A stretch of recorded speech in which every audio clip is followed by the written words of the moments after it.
بسم اللہ الرحمن الرحیم. السلام علیکم ویئرس. بلال شفیق یوٹیوب چینل میں آپ کو خوش آمدید کہتا ہوں. ویئرس میری آپ سے ریکویسٹ یہ ہے میرے اس چینل کو لائک کریں, سبسکرائب کریں, کمنٹ کریں, شیئر کریں تاکہ میرا اور آپ کا رابطہ مزید مستحکم ہو.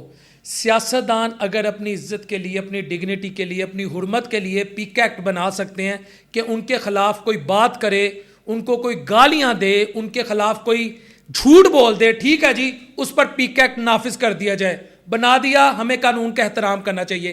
لیکن سوال یہ ہے کہ محمد علی جناح رحمۃ اللہ علیہ جو خالق پاکستان ہے, جو قائد اعظم محمد علی جناح ہے, ان کے خلاف جب کوئی مغالطات بکتا ہے, ان کو کوئی ڈیگریڈ کرتا ہے, ان کی کوئی ذات کی نفی کرتا ہے, تو اس کے خلاف کیا پیکا ایکٹ سے زیادہ سخت قانون لاگو ہونا چاہیے کہ نہیں؟ میرا صرف یہ سوال ہے. اس کو کیا پھولوں کے ہار پہنانے چاہیے؟ میرا آج سوال اپنی قوم سے ہے کہ یار محمد علی جناح رحمۃ اللہ علیہ کے متعلق جو اٹھتا ہے بکواس کر دیتا ہے, جو اٹھتا ہے ان کی سروسز کی نفی کر دیتا ہے. انجینئر محمد علی مرزا فرماتے ہیں کہ میں 20ویں صدی کا سب سے بڑا لیڈر مہاتما گاندھی کو مانتا ہوں, اس کے بعد میں قائد اعظم کو سمجھتا ہوں. وہ عمران کے بارے میں کیا کہتے ہیں, نواز شریف کے بارے میں کیا کہتے ہیں, زرداری کے بارے میں کیا کہتے ہیں, یہ عوام جانے وہ جانے, لیکن جب وہ محمد علی جناح کی بات کریں گے تو میں اپنا یہ قومی فریضہ سمجھتا ہوں, میں اس کو آئینہ دکھاؤں. میں اس سے ایک سوال پوچھتا ہوں, یہ ساری عمر کہتا رہا بابے تو شے کوئی نہیں, میرے نبی جیسا کوئی نہیں. بالکل میرے نبی کے جو نالین پاک کے برابر بھی کوئی بابا نہیں ہے, لیکن کیا یہ بات جو ڈاکٹر اسرار نے محمد علی جناح کے متعلق کی ہے یہ بھول گئے؟ میرا ایمان ہے کہ یہ رسول خدا صلی اللہ علیہ وسلم کا روحانی فیض ہے کہ پاکستان میں. ڈاکٹر اسرار صاحب فرما رہے ہیں کہ محمد علی جناح رحمۃ اللہ علیہ جن دنوں بستر مرگ پہ تھے, ٹھیک ہے جی, اور ان کو ٹی بی تھی اور وہ یہ جان چکے تھے کہ ان کا دنیا سے جانے کا وقت ہو چکا ہے, تو وہ اکثر کہتے تھے کہ جب مجھے یہ فیل آتی ہے, جب میں یہ سوچتا ہوں کہ میں نے کئی دہائیاں سٹرگل کر کے لا الہ الا اللہ محمد رسول اللہ کے نام پہ ملک لیا ہے, تو میرا یہ یقین ہے, کامل یقین ہے کہ اس کے پیچھے آقا علیہ الصلوۃ والسلام کی سپورٹ تھی.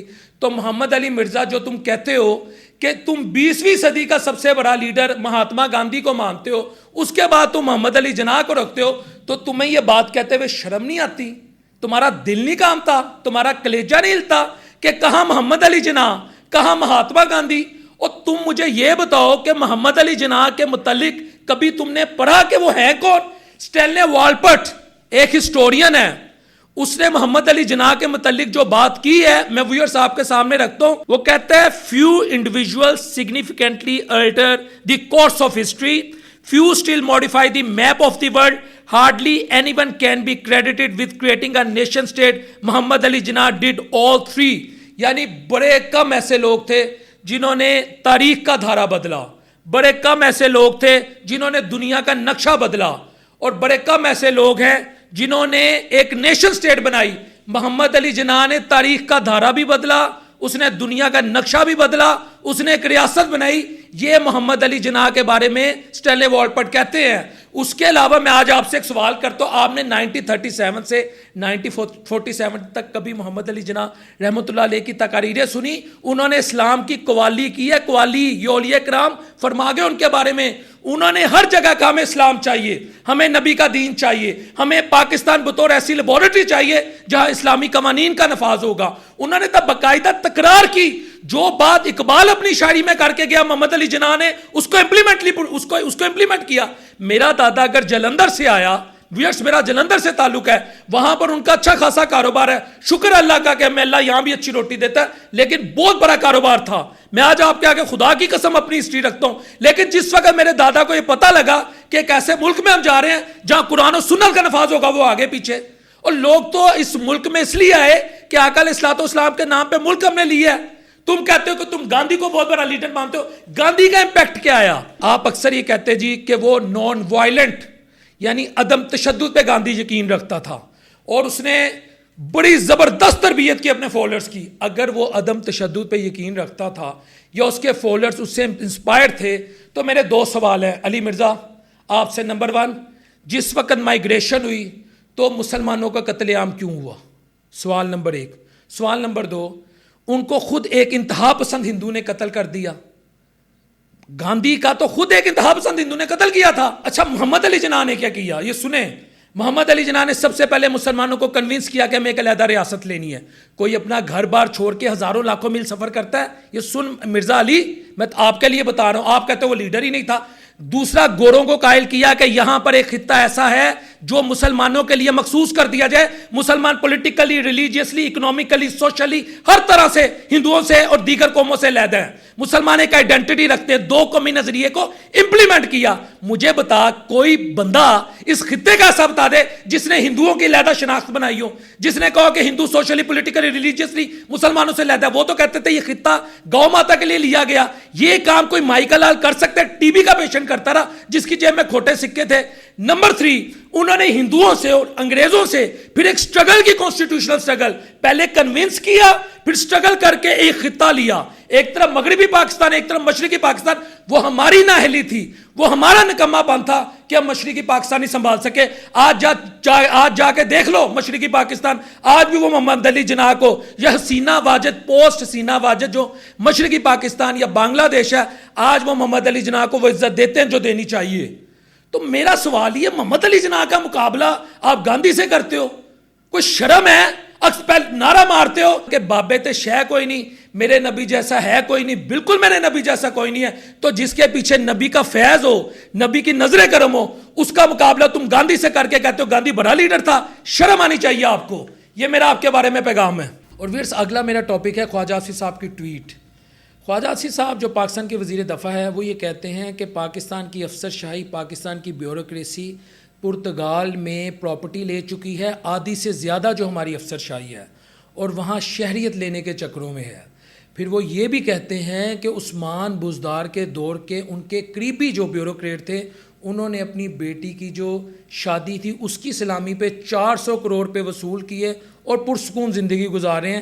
یہی حال ہماری افسر شاہی کا ہے کہ پرتگال میں دن دگنی رات چگنی انویسٹمنٹ ہو رہی ہے. پھر وہ کہتے ہیں جو ہم سیاستدان ہیں، ہم تو ایم ہی چولے مارتے ہیں. ان کی بات کا متن ہی ہے، آپ ان کی ٹویٹ دے سکتے ہیں، کچے مارتے ہیں. ٹھیک ہے جی، ہم بچا کچا کھا لیتے ہیں، اور جو بیوروکریٹس کا اس کا بچا کچا ہم کھاتے ہیں. پھر انہوں نے آخر میں یہ کہا کہ افسر شاہی میرے ملک پاکستان کو پلیت کر رہی ہے. یہ بات آپ کا وزیر دفاع کر رہا ہے، اور کوئی وڈک صاحب ہیں جس کا انہوں نے اپنی دوسری ٹویٹ میں سے چند گھنٹے پہلے حوالہ دیا ہے کہ وہ اس پروسیس کو بڑی تیزی سے فیسیلیٹیٹ کر رہے ہیں. اچھا، اگر وزیر دفاع صاحب یہ بات کر رہے ہیں، ہمیں ان کو اپریشیٹ کرنا چاہیے کہ ان کے اندر مورل کریج ہے کہ انہوں نے بتایا کہ افسر شاہی جو ہے نا وہ سب سے زیادہ اس ملک کو لوٹ رہی ہے اور بدنام ہم ہیں. ٹھیک ہے، ہم نے ان کو مان لیا.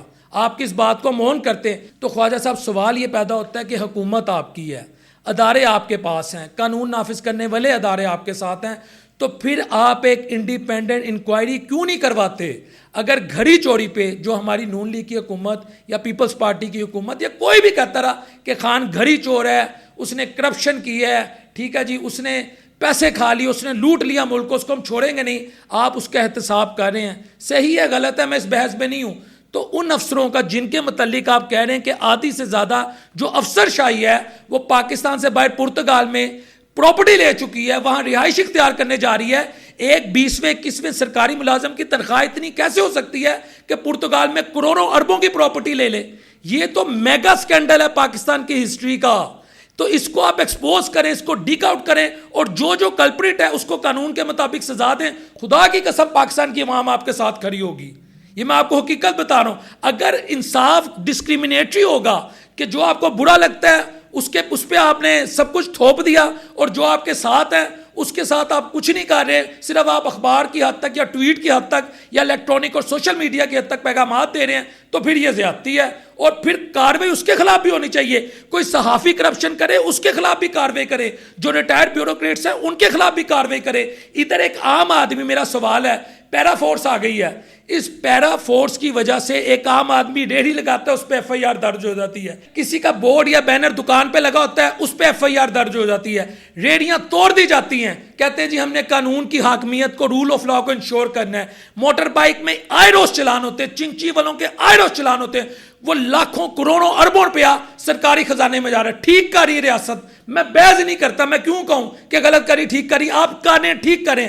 تو ان لوگوں کا کون پوچھے گا؟ میرا صرف یہ سوال ہے. ویورز، آپ کو گولڈن ویزا اگر پرتگال کا چاہیے تو اس کے لیے 2,80,000 یورو کم سے کم 2,80,000 جو پاکستانی مالیت میں کروڑوں روپے بن جاتے ہیں، اس کی آپ کو وہاں پہ پراپرٹی لینی پڑتی ہے.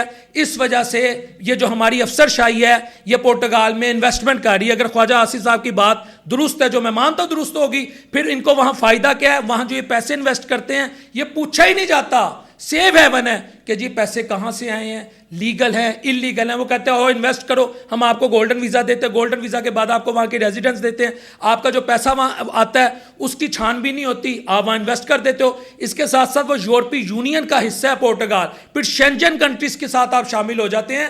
تو جب اتنی فیسلٹیز بیوروکریٹس لے رہے ہیں اور پاکستان میں رہتے ہوئے باہر رہنے کی تیاریاں کر رہے ہیں آفٹر ریٹائرمنٹ، تو ان سے یہ پوچھنا کیا پاکستان کا یا پاکستانی حکومت کا یا عام آدمی کا یہ حق نہیں ہے کہ بھائی جان یہ پیسے آپ کے پاس کہاں سے ہے؟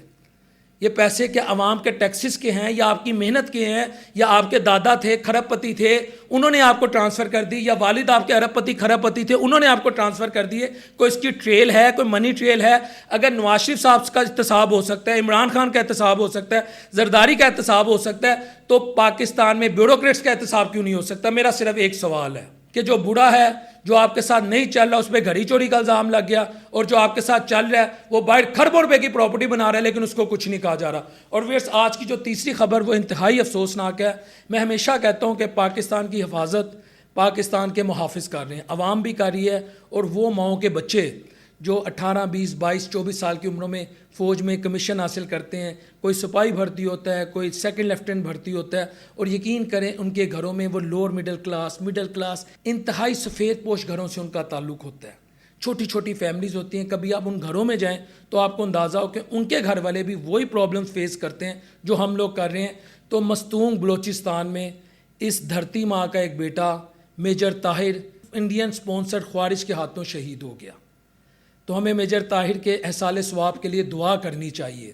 آج میجر طاہر کی ماں سے، اس کی بہنوں سے، اس کے والد سے، اس کے عزیز و اقارب سے پوچھو کہ اب تمہارا بیٹا اس خطے کو، اس ملک کو محفوظ کرتے کرتے ہزاروں من مٹی تلے دفن ہو گیا ہے. ٹھیک ہے وہ شہید ہے، اس کی واپسی کبھی نہیں ہوگی. اگر ان کے بچے ہیں، میرے پاس ابھی یہ خبر نہیں ہے، اگر ان کے بچے ان سے پوچھا جائے کہ تمہارے بابا کبھی واپس نہیں آئیں گے، نہ عید پہ، نہ شبرات پہ، نہ رمضان پہ، نہ کسی شادی پہ، نہ کسی سوگ پہ، تو پھر آپ ایک لمحے کے لیے سوچیں کہ یہ ہمارے ساتھ ہو جائے، ہمارے گھر والے اور ہماری اولاد ہمارے بارے میں کیا سوچے گی.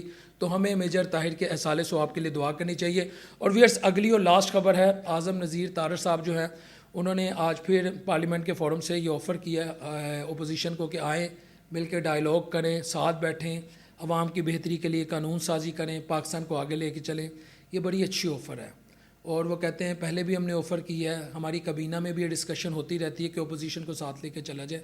بڑی اچھی بات ہے اگر اپوزیشن اور حکومت اکٹھے چلیں. لیکن سوال یہ پیدا ہوتا ہے کہ عمر ایوب نااہل ہو جاتے ہیں جو نیشنل اسمبلی میں اپوزیشن کے لیڈر ہیں، زرتاج گل جو پارلیمانی پارٹی کے لیڈر ہیں وہ نااہل ہو جاتی ہیں، ٹھیک ہے، اور شبلی فراز جو سینٹ میں پی ٹی آئی کو لیڈ کریں وہ نااہل ہو جاتے ہیں. ان کی پی ٹی آئی کی جو اس وقت الیکٹڈ ممبرشپ ہے وہ نااہل ہو رہی ہے، ان کو 10 سال قید کی سزا سنائی جا رہی ہے، ٹھیک ہے. اور جو الیکشن ہو رہے ہیں اس الیکشن کا کیا رزلٹ آتا ہے میں اس ڈیٹیل میں نہیں جاؤں گا. اگر ایک طرف ان کی نااہلی اور ایک طرف ان کی سزائیں اور ایک طرف ان کے ساتھ یہ سلوک جو ہے وہ کیا جا رہا ہے، تو پھر میں حکومت سے پوچھتا ہوں، ایک سوال کر رہا ہوں، کیسے پھر آپ کے ساتھ ڈائیلاگ ہو سکتے؟ میں ان اینکرز میں سے یا ایک چھوٹے سے یوٹیوبرز میں سے ایک یوٹیوبر ہوں جو ڈے فرسٹ سے کہہ رہا ہے کہ پاکستان کے مسائل کا حل ڈائیلاگ ہے. ڈائیلاگ کے بغیر یہ ملک آگے نہیں چل سکتا. میں وہ یوٹیوبر نہیں ہوں جو آپ کو کہوں کہ متھے رنگ دوان گے، اڈیالہ جیل دی دوبارہ خان نے انج کر کے توڑ دیتیاں.